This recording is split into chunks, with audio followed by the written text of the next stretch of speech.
Sanibonani guys, igama uNqabeleni Mphathela Mazwi lami e-homecoming ngomhla ka-13 May.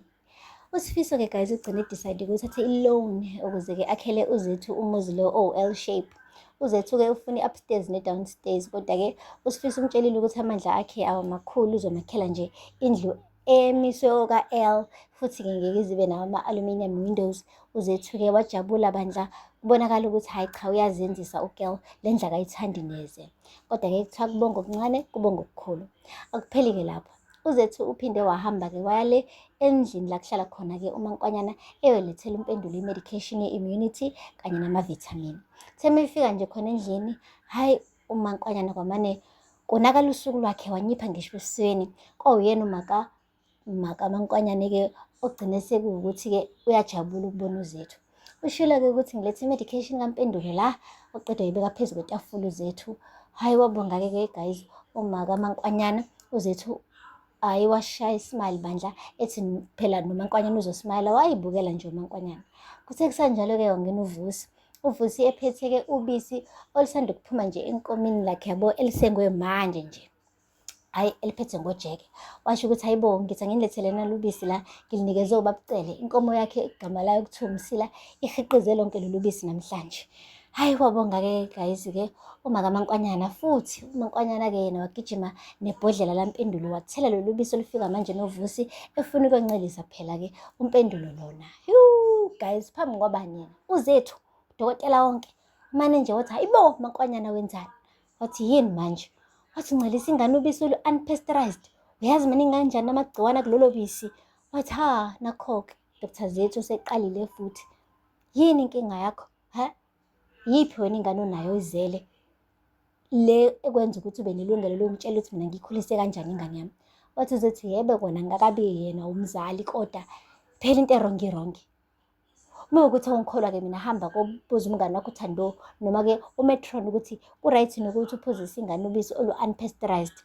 Wathi lalela la, akusikhona eklinikhi la isemzini la ngihlala khona. Manje ucabanga ukuthi uzithatha zonke iy'mfundiso zalapha eklinikhi bese uyiletha la?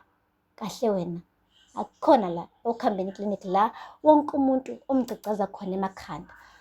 uZethu wathi bengithi ngiba nomusa kuwena, kodwa yabo manje sengikhathele, ngengisaba nje nomusa mina kuwena. Wathi hamba phela, hamba qosha uMaNkwanyana. Angithi wena unqabile ukuzalela uSifiso iy'ngane, manje usufuna ukwenza imithetho la enganeni yami, Mpendula ingane yami. Phuma uphele nje kuyena. Hawu, nangu umuntu ezongiphaphela bo, yangihlanyela wena. Hayibo guys, lapho uVusi bese sebambo ngenzansi, ey'buza ey'phendula ukuthi uMaNkwanyana lo sekuyena lo khuluma kabuhlungu kanje. uZethu-ke wamane nje wayikhomba indlela afike ngayo guys, ebona kahle ukuthi la akazile ukuzosiza uMpendulo, kahle kahle uzophoqwa. Uthe efikile-ke eklinikhi, hayi phela angamzuzu ekutheni kwafika uSifiso ezeke. Wabingelela uSifiso, uZethu wawumuntu omunye nje. Wathi ngiphuma lapha endlini bangitshelile into eyenzakalele phakathi kwakho noMaNkwanyana. Wathi batheni? Wathi kodwa nawe ngathi-ke ngampela hhayi uphumile endleleni ukabatelile. Wathi ngikabatelile? Wathi indaba ngampela ungamyeka uMaNkwanyana ayikhulisele uMpendulo. Wathi hayibo Sifiso uyazizwa ukuthi thini? Wathi ngiyazizwa, yazi phela siyazi sonke ukuthi-ke uMaNkwanyana uyena ozala uMpendulo, ake simyeke amkhulise ngendlela yakhe. Wathi Sifiso, leya ngane uma isigula kuzoba njani? Wathi ngiyazi kona ukuthi buzama ukwenza kahle, kodwa ngisacela nje bandla ukuthi umyeke kancane uMaNkwanyana. Hawu, wathi uyamkhulumela? Vele bengazi ukuthi uzodifenda yena. Wathi angimdifendi, ngizama ukuthi kube khona ukuthula lapha ekhaya. Wathi yazini, ngicela bandla ngivalele umnyango mase usuphuma. Futhi yazi okunye, uma kwenzeka egula uMpendulo, nize ningangithinti mina, ningalinge ningibize nanokungibiza mina, okay? Phuma uvale isicabha emva kwakho. Okay, waphuma ngampela uSifiso, wabuyela endlini. Uma efika endlini, habo naye enye inkinga. uMaNkwanyana uyabuza, umtshelile-ke? Wathi ubani? uZethu. Umtshelile ukuthi angaphinde anginikeze ama-advice ngengane yami? Wathi ngimtshela. Wathi wenze kahle umtshela. Lalela futhi kumele uphinde umtshele okwesibili. Mina ngikhathalile le ntombazane. Wathi angisho. Wathi ngithi mina ngikhathalile le ntombazane, angisamfuni futhi la endlini, angaphinde abuye la endlini. Hayi bo, waseseshilo uSifiso wathi kodwa yazi uZethu bekade engaqondile okubi. Ubezama ukusiza umntwana wathi bengazi vele uzomdifenda. Bengazi ukuthi uzomkhuluma. Uhlezi umkhulumela wena uZethu. uSifiso manje waquleka embhedeni wazithi nje walala ngomhlane embhedeni. Wathi maye babo, wathi maye. Ebona kahle ukuthi nakho ezohlanyiswa abantu besifazane.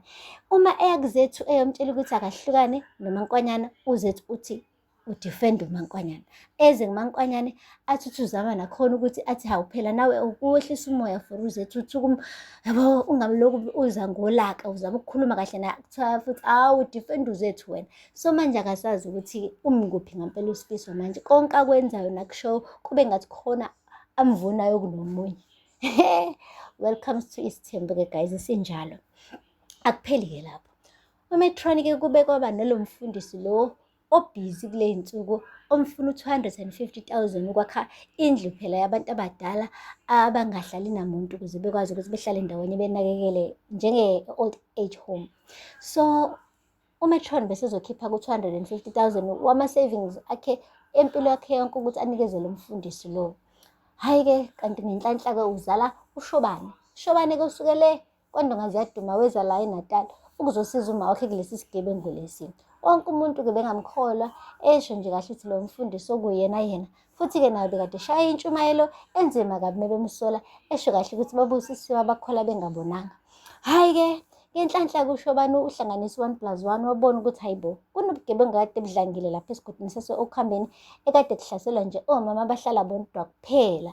Uma ukuthi uhlala nomuntu awuhlaselwa kodwa uma uhlala wedwa uyahlaselwa.